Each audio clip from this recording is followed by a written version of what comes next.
Assalamualaikum warahmatullahi wabarakatuh. Pemirsa, jumpa lagi bersama saya Ray Happyeni dalam program Tamu Tribun. Di kesempatan yang istimewa ini telah hadir di studio Tribun Sumsel Bapak Akbar Alvaro. Assalamualaikum, Mbak. Salam, Mbak. Ya.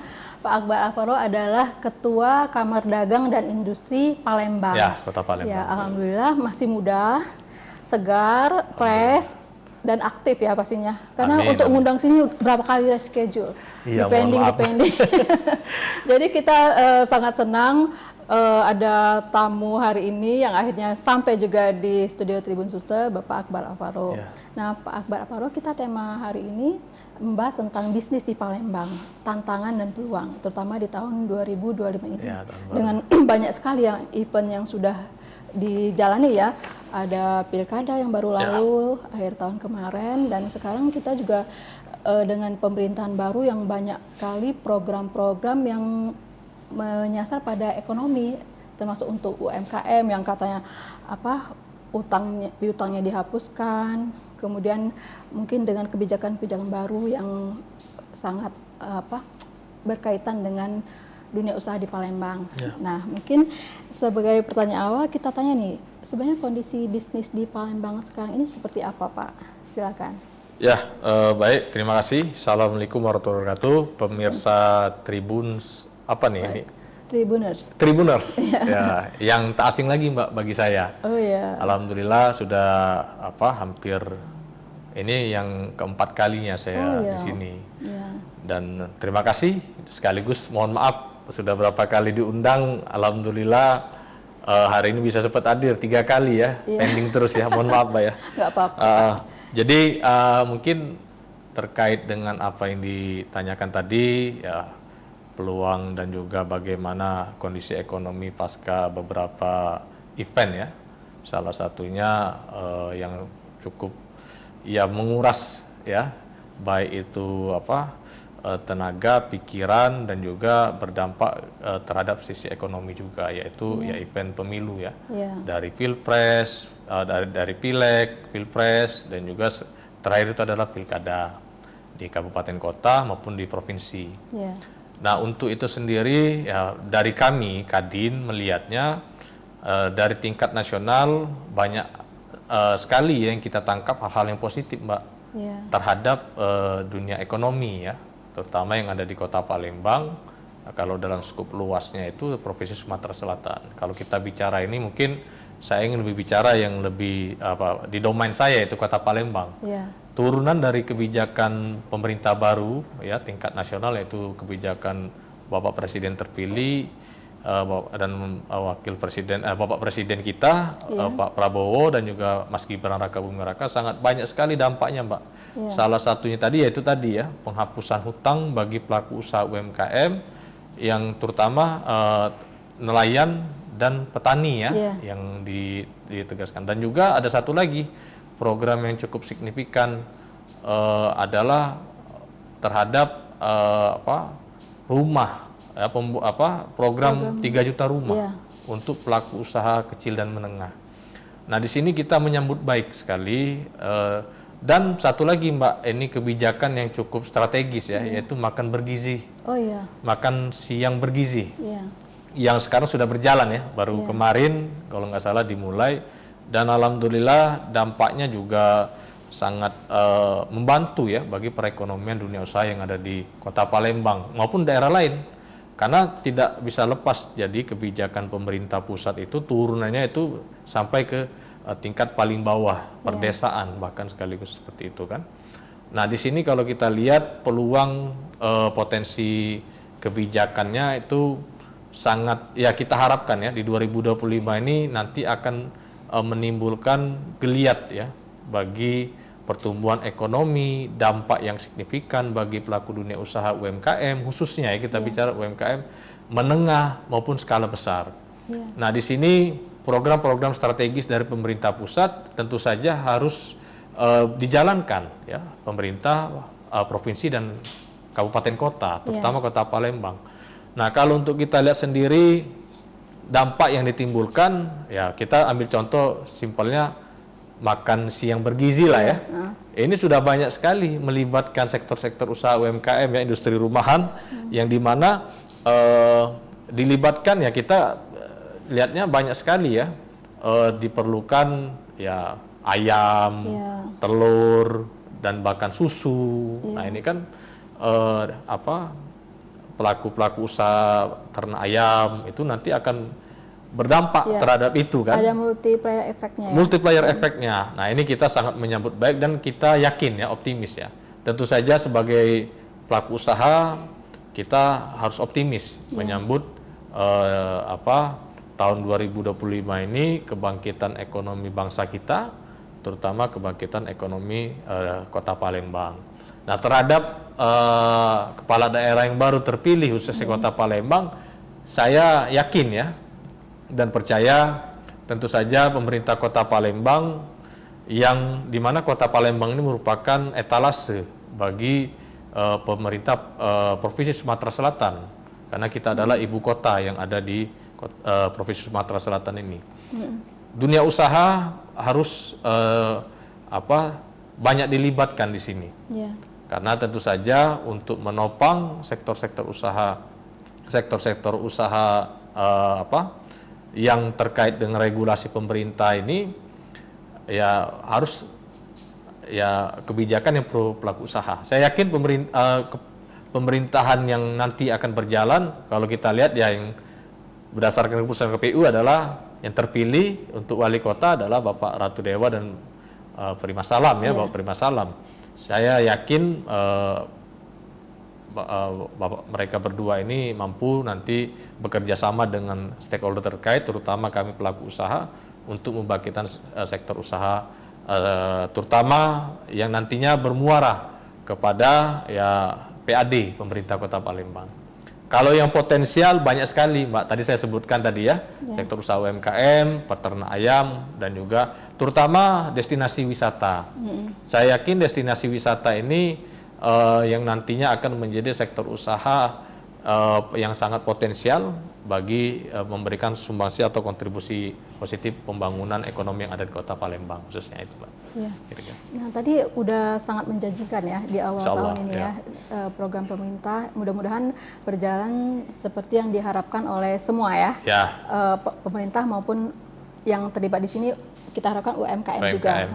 Nah kira-kira dengan program yang ada ini, tantangan yang mungkin dihadapi oleh dunia usaha apa tuh, termasuk UMKM, supaya program ini bisa lancar atau mereka dapat gitu, dapat kuenya gitu.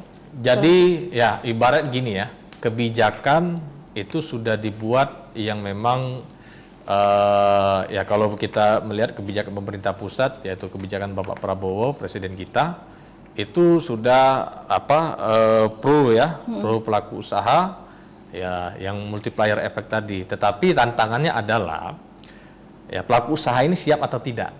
Nah, siap atau tidak dalam artian apa? Pertama dari sisi permodalan, akses permodalan. Dan yang kedua dari sisi yaitu tadi ya pengembangan jenis usahanya tersebut. Kalau kita lihat di sini tentu saja akses permodalan itu sangat menjadi kendala ya yang cukup krusial sekarang ini. Tetapi pemerintah Kota Palembang kalau saya tidak salah akan melanjutkan ya program bantuan permodalan yang dimana bunganya akan disubsidi oleh pemerintah. Jadi pelaku usaha UMKM khususnya itu akan mendapatkan pinjaman modal melalui mungkin KUR ya, kredit usaha rakyat. Dan yang kedua daya saing atau kompetensi yang dimiliki pelaku usaha tersebut. Kalau kita sumber dayanya, jadi sumber daya manusianya dan juga dari sisi jenis usahanya itu apakah mampu bersaing ya dengan pelaku-pelaku usaha yang di luar Kota Palembang khususnya. Nah ini jadi edukasi, saya yakin kemarin kami sering bekerja sama dengan Dinas Perindustrian dan juga Dinas Perdagangan serta pelaku-pelaku stakeholder terkait menggelar seminar bagaimana pengembangan skill, kemampuan dan juga tantangan-tantangan yang dimiliki di berbagai sektor. Kemarin kami banyak sekali sektor usaha binaan UMKM itu, ada kuliner, ada kriya, dan juga masih banyak lagi yang lainnya. Nah ini kan harus sering diadakan edukasi, tetapi adalah yang terpenting bagaimana implementasinya. Ya, pelaku usaha ini mampu mengimplementasikan dari hasil seminar atau edukasi yang diberikan oleh pemerintah, yang melalui turunan program tadi, yaitu bantuan permodalan, pembinaan sudah dilakukan, dan yang terpenting adalah kesempatan pemerintah.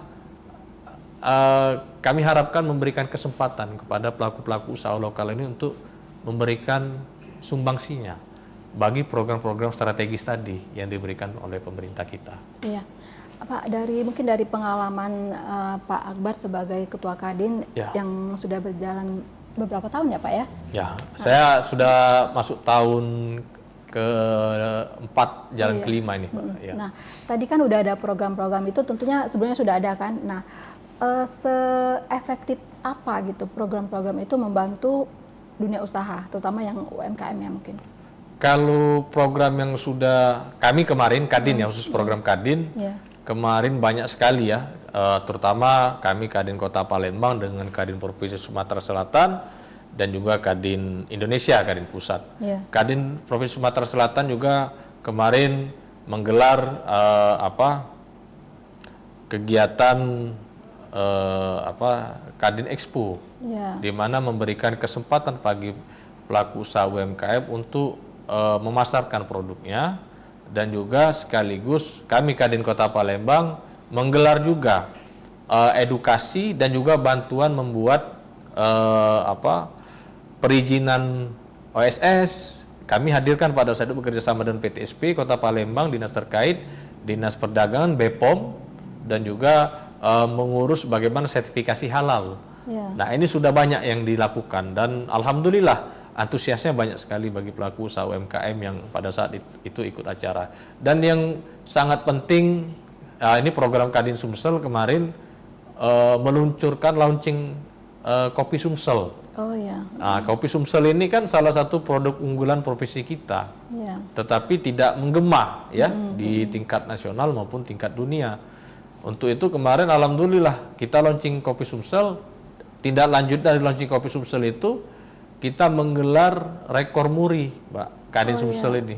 Rekor muri minum kopi serentak bersama di pelataran Sungai Musi di BKB. Dan diikuti kabupaten kota yang lain. Dan alhamdulillah rekor murinya terpecahkan. Dan bisa ini. Tetapi bukan hanya seremonial itu yang kita harapkan. Dampaknya terakhir kalau kita dengar kemarin, baru-baru ini tadi saya baca di koran, Sumsel akan mengekspor kopi 20 ton kalau tidak salah ke luar negeri. Artinya apa? Artinya geliat sektor dunia usaha ini kalau ada yang men-trigger ataupun sebagai pelopor untuk itu, insya Allah akan menjadi atensi. Nah di sini kami Kadin sebagai mitra strategis pemerintah tingkat pusat, daerah maupun kabupaten kota, itu adalah mitra strategis pemerintah. Makanya kami selalu ingin terlibat aktif dalam berbagai kegiatan yang terkait dengan dunia usaha ini. Nah, di sini kalau saya lihat sih ya, pemerintah provinsi, Kota Palembang merespon dengan baik. Karena pelaku usaha ini dengan pemerintah ini, Mbak, seperti dua sisi mata uang. Ya, jadi tidak bisa terpisahkan. Pemerintah kalau tidak ada pelaku usaha, ya bagaimana mengembangkan daerahnya? Karena yang banyak memberikan sumbangsi untuk daerah ini adalah pelaku usaha. Sedangkan juga pelaku usaha sendiri, kalau pemerintah tidak kebijakannya pro pelaku usaha, agak berat juga kan? Nah ini dua sisi mata uang, jadi memang harus simbiosis mutualisme. Karena kami yakin kerjasama yang baik, sinergi serta kolaborasi bisa berdampak pada masyarakat kita dan juga pembangunan ekonomi kita. Nah itu udah banyak sih sebenarnya. Yang rekor muri minum kopi di pelataran BKB itu Agustus tahun lalu kalau nggak salah. Tahun lalu ya. Jadi udah berdampak, alhamdulillah udah ada ekspor. Iya, kita ekspor sudah. Keluar. Karena sama ini yang punya kopi Sumsel yang punya nama Lampung. Lampung, benar. Ya, jadi mudah-mudahan berkesinambungan ya Pak ya. Ya. Nah itu banyak sekali kan yang bisa dikembangkan dari UMKM yang ada di Sumsel ini. Nah, saya sering sekali mendengar itu masalah itu pemasaran. Taruh tadi ada kopi yang alhamdulillah udah mulai kelihatan adalah ya. Ada hasilnya ya. Nah, ada banyak sekali misalnya kuliner Sumsel. Nah, kadang mungkin udah dapat modal. Mereka sudah buat produk, kemudian produksinya ada. Mereka kadang kesulitan untuk memasarkan, sama seperti kopi tadi. Mungkin untuk yang selain dari kopi nih banyak sekali ya. Nah, apa kira-kira Pak yang bisa dilakukan gitu ya? Kalau kita Kadin kemarin sudah mengidentifikasi ya beberapa apa yang menjadi persoalan klasik ya bagi pelaku-pelaku usaha sektor UMKM, apalagi ya kita tahulah banyak sekali sekarang ini sentra-sentra industri rumahan dan juga pelaku-pelaku usaha asosiasi kuliner dan lain sebagainya itu ya cuma sebatas ya itu saja. Nah, kita melihat ini ya salah satu ya terkendala promosi yang kurang, dan selain promosi ada yang terpenting lagi Mbak. Yang terpenting itu siapa yang mau beli. Karena banyak kalau kita lihat pemerintah membangun sentra-sentra industri ya bagus. Sentra industri kalau kita lihat di Tuan Kentang ya, daerah Tuan Kentang itu banyak sekali industri kriya, songket-songket, dan juga di daerah dekat bandara itu ada lagi sentra-sentra industri juga, dan juga pempek industri di daerah 26 Ilir kan, sepanjang itu banyak sekali. Dan sudah ada captive market sebenarnya. Tetapi yang kita dorong di sini bagaimana keterlibatan pelaku-pelaku usaha ini ya bisa berkembang dan tumbuh serta maju, bahkan bisa naik kelas. Nah, ini promosi perlu. Promosi kalau saya mungkin nanti kami Kadin ya akan mengusulkan mungkin peta jalan ekonomi Kota Palembang untuk wali kota terpilih nanti. Kita akan buatkan desainnya ya, bisnis plan-nya.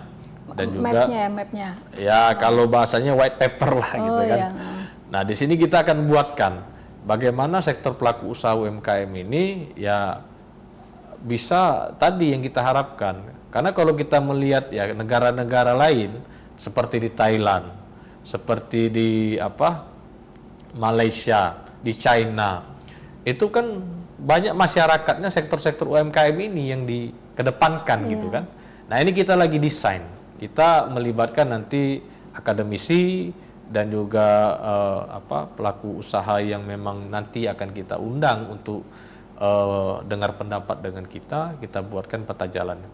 Nah, promosi nanti ya itu menjadi salah satu poin juga yang akan kita kedepankan. Tetapi yang terpenting kita harus menyiapkan pangsa pasarnya. Setelah mereka produksi, mereka itu harus tahu jualnya kemana, dan yang jual kemana ini, dan yang ini sudah siap beli gitu. Kan muaranya itu Mbak. Jadi orang tuh kan berjualan itu ya pengen ada yang beli gitu kan. Promosi oke, kita terus gencarkan. Ini salah satu poin penting juga, promosi tidak bisa kita lepaskan. Tetapi yang terpenting siapa yang mau beli ini, dan turunan dari siapa yang mau beli ini mereka akan melihat nih analisa SWOT-nya pelaku usaha ini, mungkin dari higienisitasnya seperti apa, dari HPP ya, harga produksi mereka berapa, dan juga dari sisi kualitasnya seperti apa kalau makanan ini kan, dan juga kalau dari produk ini apakah dengan kita bandingkan komparasi produk dari luar itu seperti apa. Karena kita lihat banyak sekali orang-orang kreatif di kota kita, di negara kita ini, tapi pada saat kita komparasi harga dengan pelaku usaha di luar, saya beri contoh China lah, jauh sekali harganya, lebih murah China. Nah, ini kita lihat apa nih problemnya. Nah, ini kan kita harus paham. Tapi kalau kita bicara ke Palembang, ya kita sudah melihat, kita bicara sektor unggulan sajalah, ya, yang ada di kota Palembang ini, kulinernya dan juga krianya ya, pakaian dan lain sebagainya ini. Ini salah satu produk unggulan yang harus kita pasarkan sehingga bisa mendunia. Terutama yang terpenting pelaku usaha UMKM ini ada yang tempat membeli mereka gitu, Mbak. Itu.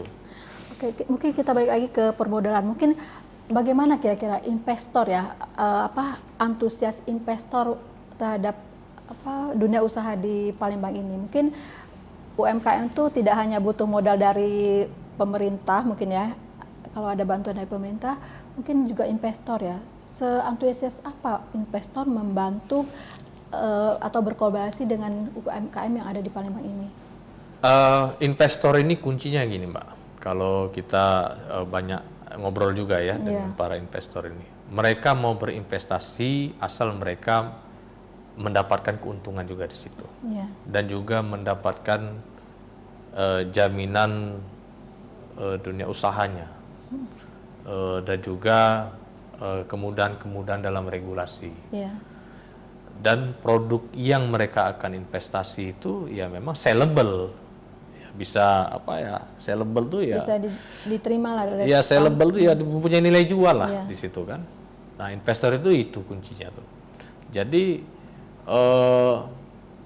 ya kalau investor akan tertarik berinvestasi di suatu daerah ataupun berinvestasi dengan pelaku usaha, ya asal mempunyai itu tadi, yang mereka investasikan ini ya memang mempunyai nilai jual, dan juga captive marketnya itu kan orang investor kan mempunyai intuisi, oh ini bisa nih kita investasi.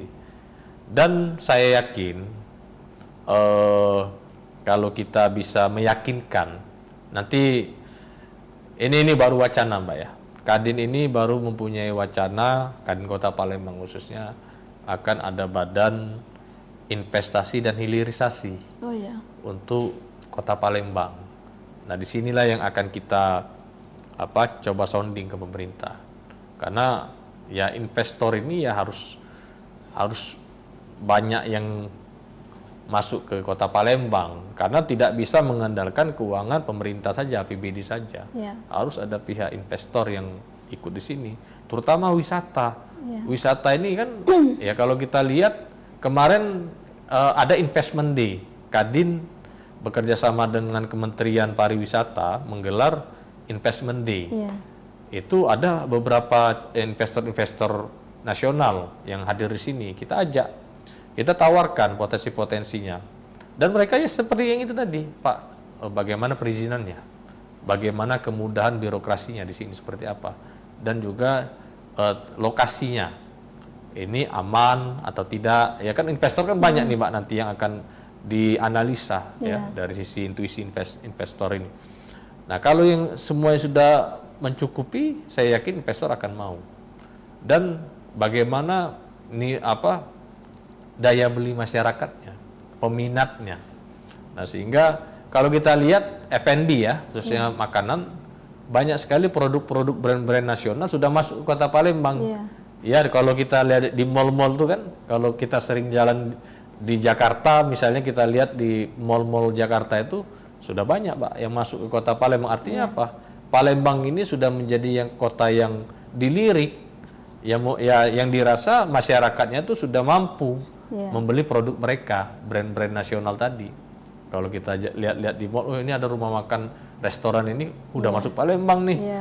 Susi-susian yang ada di Jakarta itu sudah buka di Palembang. Sushi Hero dan juga ini. Tapi kita ingin pempek Palembang bisa hadir juga di situ. Di mall-mall Jakarta itu. Nah, kita juga mau mereka juga mampu juga bersaing dengan pelaku-pelaku usaha nasional di situ. Nah, ini kita akan dorong. Kemarin juga ada narasumber yang cerita, jadi ketika ada misalnya mereka butuh produk fashion khas Palembang misalnya, ketika diminta ke UMKM yang menjual produk itu, ternyata mereka tidak mampu atau belum siap. Ketika misalnya butuh 100, mereka cuma siap 10. Nah, mungkin di sinilah peran dari investor ya untuk membantu permodalan dari UMKM itu. Jadi produknya bisa lebih masif. Nah, itu problem banget kan. Nah, mungkin apa ya Pak supaya mendorong yang bisa dilakukan pihak mana nih yang bisa berbuat gitu supaya masalah ini bisa bisa memberikan dampak yang bagus lah buat UMKM. Jadi mereka bisa berkembang kan. Jadi nggak mantek, oh, udah stop di situ, produknya cuma sanggup segini gitu. Padahal permintaannya kan ada berarti. Mereka misalnya bisa menjual lebih dari yang mereka sekarang gitu. Ya, kalau itu benar Mbak. Jadi saya pernah mengalami pada saat saya ngisi satu seminar di Unsri ya, Indralaya. Itu ada salah satu mahasiswa, dia memproduksi tempe, tapi diinovasi menjadi tempe coklat. Saya selalu ngomong itu setiap saya seminar. Ini luar biasa nih. Jadi ada inovasi yang dilakukan oleh seorang mahasiswi. Dia memodifikasi tempe itu bisa jadi cemilan. Jadi dibaluri coklat. Nah, cuman kendalanya dia tidak punya modal untuk menjual dengan skala yang lebih besar lagi, yaitu tadi kan, benar kan? Nah, itu pada saat itu ya menawarkan diri, Pak, saya butuhnya modal sekian untuk saya bisa memasarkan produk saya ini, yang minimal untuk jualan di kampus Unsri ini. Untuk ini, saya tanya ini perlu modal berapa? Waktu itu ya sekitar, ya nggak begitu besar, sekitar 800.000 apa sejuta gitu ya, 800.000 Pak. Tapi saya kembalikan Pak, saya butuh waktu sebulan. Oh ya udah, saya bilang saya cicip kan, ya pada saat itu ya memang belum ada BPOM-nya, belum ada, tapi saya cicip enak juga nih. Ya udah saya kasih, waktu itu nggak nyampe sebulan dikembalikan. Nah ini artinya apa? Ini artinya memang perlu fasilitator ya untuk menyambungkan antara produk-produk yang ini tadi dengan ya memang pemilik modal. Jadi yang pemilik modal ini kan itu tadi produknya ini layak jual nggak, dan juga bagaimana bagi hasilnya, bagaimana keuntungan. Saya kemarin Mbak saya pinjemin 800, dia kasih saya 1 juta. Ini untungnya Pak. Oh iya. Jadi dianggap, oh ini keren nih, saya bilang. Jadi kan mindset wirausahanya ada di sini. Iya, prospeknya bagus ya. Iya, jadi artinya dia nih ya mempunyai, oh ya kalau saya pinjam modal, saya kalau nggak dikasih bunga, artinya bagi hasil. Kan gitu kan. Nah ini sebenarnya pemilik modal seperti itu saja. Jadi memang kalau sudah tadi seperti, oh ini udah ada orderan nih, tapi mau dibuat skala besar, tidak ada modal. Ya tinggal bagaimana peran pemerintah dan kami Kadin mungkin akan menjadi fasilitator di sini untuk mencari pemilik modal yang mau menginvestasikan untuk ya membantu pelaku usaha ini, Mbak. Makanya kami mempunyai ide ke depannya nanti mungkin kami menawarkan ya akan ya badan khusus lah mungkin ya, atau apalah yang menjadikan mitra strategis pemerintah untuk bekerja sama menarik investor. Investor baik dari investor lokal yang seputaran pelaku usaha kita, nasional maupun investor luar. Nah ini kan banyak, nanti ini peran Kadin nih mungkin yang nanti akan banyak bergerak di sini. Bahkan kita ya ini kami kemarin ada dari Provinsi Jawa Timur, itu mereka menawarkan diri. Jadi aset-aset dari BPKAD-nya Provinsi Jawa Timur menawarkan diri ke pelaku usaha kita di Kadin. Pak, ini kita punya aset yang idle. Kita tawarkan pola kerjasamanya seperti ini. Kalau pelaku usaha membuka usaha di tempat kami mempunyai bangunan, lahan, tempat, kendaraan, bahkan kemarin tuh ada tempat iklan di bus, tempat terminal bus mereka tuh ditawarkan juga. Kalau Bapak pemain iklan bisa ini. Nah ini saya pikir ini keren juga nih ya. Udah ada yang memanfaatkan itu, udah ada? Udah ada, kemarin kami hadir di acara di Als Hotel. Ini provinsinya keren nih saya bilang. Mereka yang jemput bola. Kenapa? Karena estimasi mereka kalau aset ini idle, mereka bisa selama setahun itu rugi PAD 3-4 triliun. Wow. 3 kalau nggak salah gitu ya. 3-4 triliun. Wah ini keren nih saya bilang kan. Ini perlu nih. Jadi dorongan-dorongan dari stakeholder, kalau memang nanti ini ya mungkin pelaku usaha yang akan bergerak. Ya terutama mungkin untuk bagaimana melihat potensi yang ada di Kota Palembang. Sungai Musi BKB misalnya, BKB ini bisa nih dijadiin apa? Ya kita ajaklah teman-teman pelaku usaha dari luar kita liatin yang terpenting ya itu tadi profesional dan juga ya memang bukan ya investor yang hit and run ya. Iya. Mereka datang investasi tapi ya tidak perform gitu kan. Nah kita juga kita juga nanti kan mempunyai kualifikasi atau standarisasi sendiri untuk itu Mbak. Iya. Menarik sekali ya, udah banyak ya sebenarnya. Iya udah setengah jam. Nggak terasa, hampir Sudah? belum. Oh belum. Ini menutup mungkin Pak. Oke. Jadi tips buat UMKM sebagai penutup ya. Apa nih tips untuk dunia usaha di Palembang ini, termasuk di situ UMKM, kemudian mungkin imbauan ke investor dan tentu pemerintah yang memberikan perizinan segala macam untuk memperlancar Ya. usaha dari UMKM yang mungkin memperlancar juga investor supaya bantu UMKM. Jadi mungkin closing statement lah ya, mungkin Iya. agak panjang sedikit Mbak, Iya, sedikit silakan, aja. Pak. Jadi UMKM ini kalau kami selalu bilang ini pahlawan ekonomi bangsa kita. Tahun 98 krisis ekonomi hanya UMKM Mbak yang mampu mempertahankan stabilitas ekonomi bangsa kita. Ya, pengusaha-pengusaha besar kaum oligarki itu ya kita paham lah ya. Banyak yang bangkrut, banyak yang melarikan diri ke luar negeri, banyak bahkan mempilotkan perusahaannya. Tapi hanya sektor usaha UMKM yang masih bertahan. Sehingga sampai sekarang ini perekonomian kita tumbuh dan terus tumbuh gitu kan. Iya. Nah ini artinya enggak salah. Pelaku usaha UMKM ini adalah pahlawan ekonomi bangsa kita. Iya. Jadi harus ya diberikan reward lah, diberikan perhatian lebih untuk itu. Jangan takut. Jadi UMKM ini adalah kalau saya bisa bilang sih backbone-nya ekonomi bangsa kita. Tulang punggung bahkan pondasi dasarnya bangsa kita, ekonomi bangsa kita.